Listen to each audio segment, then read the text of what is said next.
তাহলে আজকে তোমরা কি করতে চলেছ? এক্সপেরিমেন্ট। জোরে বলো, কি এক্সপেরিমেন্ট হবে? হ্যাঁ, কিভাবে করবে এক্সপেরিমেন্টটা?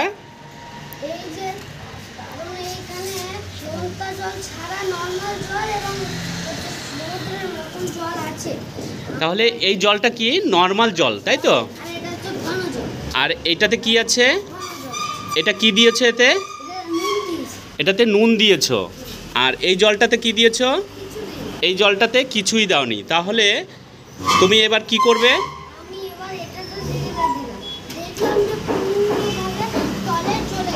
হ্যাঁ, তারপর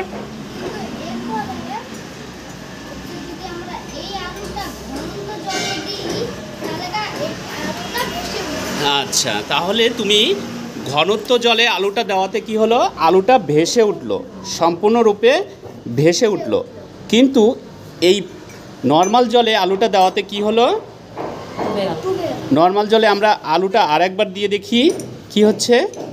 তো নর্মাল জলে আমরা আলুটা, হ্যাঁ, দেখা যাচ্ছে আলুটা সম্পূর্ণরূপে ডুবে যাচ্ছে।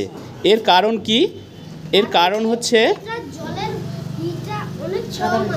ঘনত্ব কম। হ্যাঁ, তারপর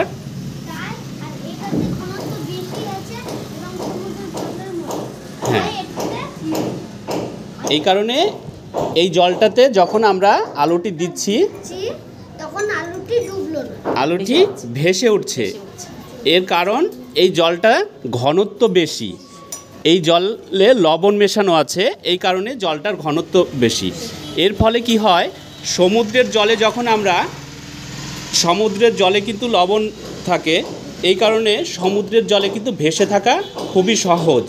আর পুকুর বা নদীর জলে ভেসে থাকা খুব কঠিন। কারণ হচ্ছে পুকুর বা নদীর জল ঘনত্ব কম থাকে, এই কারণে ভেসে থাকা কঠিন। কিন্তু তোমার সমুদ্রের জলে ভেসে থাকা খুব সোজা, কারণ হচ্ছে সমুদ্রের জলে ঘনত্ব অনেক বেশি হয়।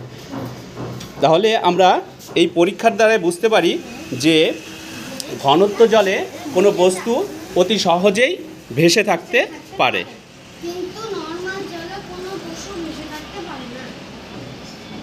ঠিক আছে, থ্যাংক ইউ।